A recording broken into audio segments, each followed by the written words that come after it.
ನಮ್ಮನೆ ಅಡುಗೆ ಚಾನಲ್ಗೆ ಸ್ವಾಗತ. ನಾನಿಲ್ಲಿ ಒಂದು ರುಚಿಕರವಾಗಿರೋಂಥ ರೆಸಿಪಿ, ಅದರಲ್ಲೂ ಮಕ್ಕಳಿಗೆ ತುಂಬ ಇಷ್ಟ ಆಗುವಂಥ ರೆಸಿಪಿ ಮಾಡ್ತಾಯಿದ್ದೀನಿ. ಅದು ಯಾವುದಪ್ಪ ಅಂದರೆ ಎಗ್ ಮ್ಯಾಗಿ. ತುಂಬ ಟೇಸ್ಟಿಯಾಗಿರುತ್ತೆ. ನಾವು ಮ್ಯಾಗಿ ಮಾಡೋ ಸಮಯದಲ್ಲೇ ಕಡಿಮೆ ಸಮಯದಲ್ಲೇ ರುಚಿಕರವಾಗಿ ಒಳ್ಳೆ ಪ್ರೋಟೀನ್ ಯುಕ್ತವಾದಂತಹ ಎಗ್ ಮ್ಯಾಗಿ ಮಾಡಿಕೊಂಡು ಟೇಸ್ಟ್ ಮಾಡ್ಬೋದು. ತುಂಬ ಟೇಸ್ಟಿಯಾಗಿರುವಂತಹ, ಸಿಂಪಲ್ಲಾಗಿ ಕಡಿಮೆ ಸಮಯದಲ್ಲಿ ಮಾಡ್ಕೋಬೋದಾದಂತಹ, ಅದರಲ್ಲಿ ಎಲ್ರಿಗೂ ಇಷ್ಟ ಆಗುವಂತಹ ರೆಸಿಪಿ ಇದು. ಅದರಲ್ಲಿ ಯಾರಾದರೂ ಬ್ಯಾಚುಲರ್ಸ್ ಇದ್ದರೆ ಅವರು ಕೂಡ ಫಟ್ ಅಂತ 2 ನಿಮಿಷದಲ್ಲಿ ಮಾಡ್ಕೊಂಬಿಡ್ಬೋದು ಈ ಮ್ಯಾಗಿನ. ಈಗ ಇದನ್ನು ಮಾಡೋದು ಹೇಗೆ ಅಂತ ನೋಡೋಣ. ನಾನಿಲ್ಲಿ 2 ರೋಲ್ ಮ್ಯಾಗಿ ತೊಗೊಂಡಿದ್ದೀನಿ. ಅಂದರೆ ಈ ಮ್ಯಾಗಿ ಪ್ಯಾಕೆಟಲ್ಲಿ ಇರುತ್ತಲ್ಲ ರೋಲ್ಸ್, ಅದರಲ್ಲಿ 2 ರೋಲು, ಅದ್ರ ಜೊತೆಗೆ ಪ್ಯಾಕ್ ಒಳಗಡೆ ಇರುವಂತಹ ಮ್ಯಾಗಿ ಮಸಾಲ ಪ್ಯಾಕ್ 2 ಪ್ಯಾಕನ್ನು ಇಟ್ಕೊಂಡಿದ್ದೀನಿ. ಇಷ್ಟಕ್ಕೆ ನಾನಿಲ್ಲಿ ಮೀಡಿಯಮ್ ಸೈಜ್ದು ಒಂದು ಈರುಳ್ಳಿ ತೊಗೊಂಡಿದ್ದೀನಿ. ಇದೆರಡೂ ಮ್ಯಾಗಿ ಮಾಡಲಿಕ್ಕೆ ಸಲುವಾಗಿ. ಜೊತೆಗೆ ಇಲ್ಲಿ ನಾನು 5 ಮೊಟ್ಟೆ ತೊಗೊಂಡಿದ್ದೀನಿ. ಒಂದು ರೋಲ್ಗೆ 2 ಮೊಟ್ಟೆ ಥರ 4 ಮೊಟ್ಟೆ ತೊಗೋಬೋದು. ನಾನು ಒಂದು ಮೊಟ್ಟೆ ಎಕ್ಸ್ಟ್ರಾ ತೊಗೊಂಡಿದ್ದೀನಿ, ಚೆನ್ನಾಗಿರುತ್ತೆ. ಜೊತೆಗೆ ಒಂದು ದಪ್ಪ ಗೆಡ್ಡೆ ಈರುಳ್ಳಿ ಕಟ್ ಮಾಡಿ ಇಟ್ಕೊಂಡಿದ್ದೀನಿ. ಮತ್ತು ಒಂದು 2 ರಿಂದ 3 ಹಸಿರು ಮೆಣಸಿನ್ಕಾಯಿ ಕಟ್ ಮಾಡಿ ಇಟ್ಕೊಂಡಿದ್ದೀನಿ. ಈಗ ಇದು ಒಂದು ಪಾತ್ರೆ ಬಿಸಿಗಿಟ್ಟು ಮೊದಲು ಮ್ಯಾಗಿ ಮಾಡ್ಕೊಳ್ಳೋಣ. ನಾನಿಲ್ಲಿ ಪಾತ್ರೆ ಬಿಸಿ ಆದಮೇಲೆ ಒಂದು 2 ಸ್ಪೂನಷ್ಟು ಎಣ್ಣೆನ ಹಾಕ್ತಾಯಿದ್ದೀನಿ. ಎಣ್ಣೆ ಬಿಸಿ ಆದಮೇಲೆ ಈರುಳ್ಳಿನ ಹಾಕ್ಕೊಂಡು ಫ್ರೈ ಮಾಡಬೇಕು. ನಾನು ಆಗಲೇ ನೂಡಲ್ಸ್ ಜೊತೆಲಿ ಇಟ್ಟಿದ್ನಲ್ಲ, ಆ ಈರುಳ್ಳಿನ ಅಂದರೆ ಮೀಡಿಯಮ್ ಸೈಜ್ದು ಒಂದು ಈರುಳ್ಳಿನ ಹಾಕಿ ಫ್ರೈ ಮಾಡ್ತಾಯಿದ್ದೀನಿ. ಈ ಈರುಳ್ಳಿ ನೀಟಾಗಿ ಹಸಿ ವಾಸನೆ ಹೋಗೋ ರೀತಿಲಿ ಫ್ರೈ ಮಾಡ್ಕೋಬೇಕು. ಇದಕ್ಕೆ ಸ್ವಲ್ಪ ಉಪ್ಪನ್ನು ಕೂಡ ಹಾಕೋಬೋದು. ಅಂದರೆ ನಾವು ಈರುಳ್ಳಿ ಎಷ್ಟು ಬಳಸಿದ್ದೀವಿ ಅಷ್ಟಕ್ಕೆ ಮಾತ್ರ ಉಪ್ಪನ್ನು ಬಳಸ್ಕೋಬೇಕು. ಮ್ಯಾಗಿ ಮಸಾಲದಲ್ಲೇ ಉಪ್ಪು ಖಾರ ಎಲ್ಲ ಇರೋದ್ರಿಂದ ನಾವು ಉಪ್ಪನ್ನು ಜಾಸ್ತಿ ಬಳಸಬಾರ್ದು ಇದಕ್ಕೆ. ಅದಕ್ಕೆ ಸಲುವಾಗಿ ಈರುಳ್ಳಿ ಎಷ್ಟು ತೊಗೊಂಡಿರ್ತೀವಿ ಅಷ್ಟಕ್ಕೆ ಮಾತ್ರ ಸ್ವಲ್ಪ ಉಪ್ಪನ್ನು ಹಾಕಿ ನೀಟಾಗಿ ಫ್ರೈ ಮಾಡ್ಕೋಬೇಕು. ಇದು ನೀಟಾಗಿ ಫ್ರೈ ಆದಮೇಲೆ ಈಗ ನೀರು ಹಾಕೋಬೇಕು. ನಾನಿಲ್ಲಿ ಈ ಗ್ಲಾಸಲ್ಲಿ 1.5 ಗ್ಲಾಸಷ್ಟು ನೀರು ಹಾಕ್ತಾಯಿದ್ದೀನಿ. ನೂಡಲ್ಸು ಆದಷ್ಟು ಸ್ವಲ್ಪ ಗಟ್ಟಿಯಾಗಿ ಇರಬೇಕು ಮತ್ತು ಉದುರಾಗಿರಬೇಕು. ಜಾಸ್ತಿ ಸಾಫ್ಟಾಗಿ ಮತ್ತು ಬೆಂದಂಗಿದ್ರೆ ಚೆನ್ನಾಗಿರೋದಿಲ್ಲ, ಕಟ್ಟಾಗಿಬಿಡುತ್ತೆ ಎಳೆಗಳು. ಅದಕ್ಕೆ ಸಲುವಾಗಿ ನಾನಿಲ್ಲಿ 1.5 ಗ್ಲಾಸಷ್ಟು ನೀರನ್ನು ಬಳಸ್ತಾ ಇದ್ದೀನಿ. ಸ್ವಲ್ಪ ಕಡಿಮೆ ಪ್ರಮಾಣದಲ್ಲಿ ನೀರು ಬಳಸಿದ್ರೆ ಉದುದ್ರಾಗುತ್ತೆ ಮ್ಯಾಗಿ ನೂಡಲ್ಸು. ಜೊತೆಗೀಗ ಮ್ಯಾಗಿ ಮಸಾಲನ್ನು ಕೂಡ ಆ್ಯಡ್ ಮಾಡ್ತಾಯಿದ್ದೀನಿ. 2 ಪ್ಯಾಕನ್ನು ಕೂಡ ಹಾಕೋಬೇಕು. ಈ ಪ್ಯಾಕೆಟಲ್ಲೇ ಉಪ್ಪು ಖಾರ ಎಲ್ಲ ಇರೋದ್ರಿಂದ ನಾವು ಮ್ಯಾಗಿ ಮಾಡಬೇಕಾದ್ರೆ ಉಪ್ಪು ಖಾರ ಏನು ಬಳಸಬಾರ್ದು. ಈಗ ಇದನ್ನು ಕುದಿಯೋದಕ್ಕೆ ಬಿಡೋಣ. ಇದು ಕುದಿ ಬಂದಮೇಲೆ ನೂಡಲ್ಸ್ನ ಹಾಕೋಣ. ಇದು ನೀಟಾಗಿ ಬೇಯ್ಕೋಬೇಕು. ನಾನು ಆಗಲೇ ಹೇಳ್ದಾಗೆ ಮ್ಯಾಗಿ ರೆಡಿ ಮಾಡೋ ಟೈಮ್ಗೇನೆ ಎಗ್ ಮ್ಯಾಗಿ ಮಾಡ್ಕೊಂಬಿಡ್ಬೋದು ಅಂತ ಹೇಳಿದ್ನಲ್ಲ ನಾನು.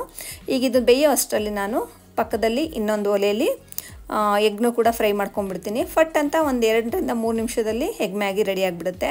ನೋಡಿ, ನಾನು ಇನ್ನೊಂದು ಒಲೆ ಮೇಲೆ ಅಗಲವಾಗಿರೋ ಬಾಣಲೆ ಇಟ್ಟಿದ್ದೀನಿ. ಅದಕ್ಕೆ ಒಂದು 2 ರಿಂದ 3 ಸ್ಪೂನ್ ಎಣ್ಣೆ ಹಾಕಿ, ಎಣ್ಣೆ ಕಾದ್ಮೇಲೆ ಹಸಿರು ಮೆಣಸಿನ್ಕಾಯಿ ಮತ್ತು ಈರುಳ್ಳಿ, ದಪ್ಪ ಗೆಡ್ಡೆ 1 ಗೆಡ್ಡೆ ಈರುಳ್ಳಿ ತೊಗೋಬೋದು, ಇಲ್ಲ ಸಣ್ಣದಾಗಿದ್ದರೆ 2 ಗೆಡ್ಡೆ ಇಷ್ಟು ಈರುಳ್ಳಿನ ತೊಗೊಂಡು ಹಾಕ್ಕೊಂಡು ಫ್ರೈ ಮಾಡ್ಕೊಳ್ಳೋಣ. ಇದನ್ನು ಫ್ರೈ ಮಾಡಬೇಕಾದ್ರೆ ಸ್ವಲ್ಪ ಅಗಲವಾಗಿರೋ ಪಾತ್ರೆ ತೊಗೊಂಡ್ರೆ ಬೆಟರ್. ಏಕೆಂದರೆ ನಾವು ಆಮೇಲೆ ಮ್ಯಾಗಿ ಮತ್ತು ಎಗ್ನೆಲ್ಲ ಮಿಕ್ಸ್ ಮಾಡ್ತೀವಲ್ವ, ಸ್ವಲ್ಪ ಅಗಲವಾಗಿದ್ದರೆ ನೀಟಾಗಿ ಮಿಕ್ಸ್ ಮಾಡ್ಕೋಬೋದು. ಈಗ ಈರುಳ್ಳಿನ ನೀಟಾಗಿ ಫ್ರೈ ಮಾಡ್ಕೊಳ್ಳೋಣ. ಮಧ್ಯದಲ್ಲಿ ಮ್ಯಾಗಿ ಬೆಂದಿದೆಯಾ ಒಂದು ಸಲ ನೋಡಿಕೊಂಡು ನೀಟಾಗಿ ಮಿಕ್ಸ್ ಮಾಡ್ಕೊಳ್ಳೋಣ. ನೀಟಾಗಿ ಬೇಯ್ಕೊಳ್ಳಿ ಇದು. ನೋಡಿ, ಇಲ್ಲಿ ಇನ್ನೊಂದು ಒಲೆ ಮೇಲೆ ಈರುಳ್ಳಿನೂ ಕೂಡ ನೀಟಾಗಿ ಫ್ರೈ ಮಾಡ್ಕೊತಾ ಇದ್ದೀನಿ.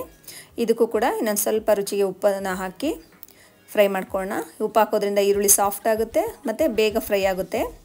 ನಾವು ಎಗ್ ಬುರ್ಜಿ ಮಾಡ್ಕೋತೀವಲ್ಲ ಆ ರೀತಿ ನೀಟಾಗಿ ಇಲ್ಲಿ ಫ್ರೈ ಮಾಡಿಕೊಂಡು ರೆಡಿ ಮಾಡ್ಕೋಬೇಕು. ನೋಡಿ, ಈಗ ಮ್ಯಾಗಿಲಿ ನೀರು ಆಲ್ಮೋಸ್ಟ್ ಕಡಿಮೆ ಆಗಿದೆ. ಇನ್ನೊಂದು 10% ಅಷ್ಟು ನೀರಿದೆ.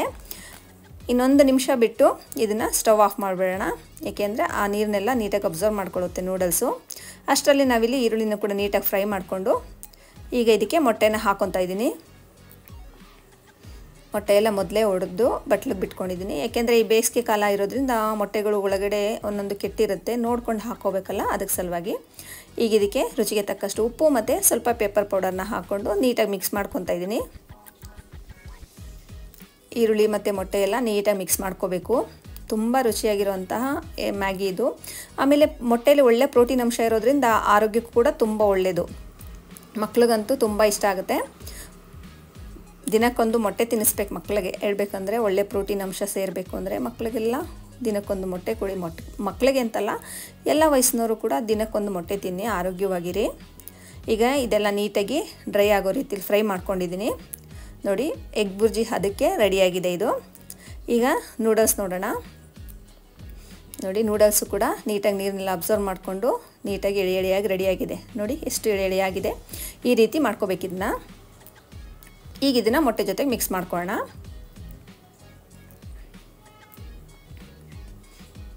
ಈಗ ನೂಡಲ್ಸು ಮತ್ತು ಮೊಟ್ಟೆ ಎರಡನ್ನೂ ನೀಟಾಗಿ ಮಿಕ್ಸ್ ಮಾಡ್ಕೋಬೇಕು. ಸ್ವಲ್ಪ ಸಾಫ್ಟಾಗೆ ಮಿಕ್ಸ್ ಮಾಡ್ಕೋಬೇಕು. ಎಳೆ ಎಲ್ಲ ಕಟ್ಟಾಗದೇ ಇರೋ ರೀತಿಲಿ ನೂಡಲ್ಸ್ದು ನೀಟಾಗಿ ಸಾಫ್ಟಾಗಿ ಮಿಕ್ಸ್ ಮಾಡ್ಕೊಳ್ಳೋಣ. ಈಗ ಇದಕ್ಕೆ ಇನ್ನು ಸ್ವಲ್ಪ ಖಾರ ಬೇಕು ಅನಿಸಿದ್ರೆ ಯಾರಿಗಾದ್ರೂ ಮೇಲೆ ಸ್ವಲ್ಪ ಪೆಪ್ಪರ್ ಪೌಡರ್ ಹಾಕೋಬೋದು. ಚಿಕ್ಕ ಮಕ್ಕಳಿಗೆ ಯಾರಾದರೂ ಕೊಡೋದಾದರೆ ಖಾರ ಸಾಕಾಗುತ್ತೆ ಅಷ್ಟೇ. ಸ್ವಲ್ಪ ಪೆಪ್ಪರ್ ಪೌಡರ್ ಹಾಕ್ಕೊಂಡು ನೀಟಾಗಿ ಮಿಕ್ಸ್ ಮಾಡಿಕೊಂಡ್ರೆ ಬಹಳ ಬೇಗ ರುಚಿಕರವಾದ ಎಗ್ ಮ್ಯಾಗಿ ರೆಡಿ ಆಯಿತು. ನೋಡಿ ಎಷ್ಟು ಬೇಗ ಫಟ್ ಅಂತ ಮ್ಯಾಗಿ ರೆಡಿ ಆಗೋ ಟೈಮಲ್ಲೇ ಒಂದು ಕಡೆ ಸ್ಟವ್ ಮೇಲೆ ಮ್ಯಾಗಿ ರೆಡಿ ಆಗ್ತಿದ್ದಾಗೆ ಇನ್ನೊಂದು ಕಡೆ ಸ್ಟವ್ ಮೇಲೆ ಮೊಟ್ಟೆನ ಫ್ರೈ ಮಾಡಿಕೊಂಡು ನೀಟಾಗಿ ಫಟ್ ಅಂತ 2 ನಿಮಿಷದಲ್ಲಿ ಎಗ್ ಮ್ಯಾಗಿ ರೆಡಿ ಮಾಡ್ಕೊಂಬಿಡ್ಬೋದು. ತುಂಬ ರುಚಿಯಾಗಿರುತ್ತೆ. ಜೊತೆಗೆ ಟೊಮೆಟೊ ಕೆಚಪ್ ಒಳ್ಳೆ ಕಾಂಬಿನೇಷನ್ ಅಂತ ಹೇಳ್ಬೋದು. ತುಂಬ ರುಚಿಯಾಗಿರುತ್ತೆ. ಅವಶ್ಯಕತೆ ಇದ್ದರೆ ತರಕಾರಿಗಳನ್ನೂ ಕೂಡ ಆ್ಯಡ್ ಮಾಡ್ಕೋಬೋದು. ಅದು ಕೂಡ ಒಂದು ಡಿಫ್ರೆಂಟ್ ಟೇಸ್ಟ್ ಕೊಡುತ್ತೆ. ನೋಡಿ ಇದನ್ನು ಸಿಂಪಲ್ಲಾಗಿ ಮಾಡೋದು ಹೇಗೆ ಅಂತ ನಾನು ನಿಮಗೆ ತೋರಿಸ್ಕೊಟ್ಟಿದ್ದೀನಿ. ನೀವು ಮನೇಲಿ ಮಾಡಿಕೊಂಡು ಟ್ರೈ ಮಾಡಿ. ಯಾರಾದರೂ ನನ್ನ ಚಾನಲ್ನ ಫಸ್ಟ್ ಟೈಮ್ ನೋಡ್ತಾರೆ ಸಬ್ಸ್ಕ್ರೈಬ್ ಮಾಡ್ಕೊಂಡು ನೋಡಿ. ಈ ವಿಡಿಯೋ ಇಷ್ಟ ಆದರೆ ನನ್ನ ಚಾನಲ್ಗೆ ಲೈಕ್ ಮಾಡಿ, ಸಪೋರ್ಟ್ ಮಾಡಿ, ಸಬ್ಸ್ಕ್ರೈಬ್ ಮಾಡಿ. Thank you for watching.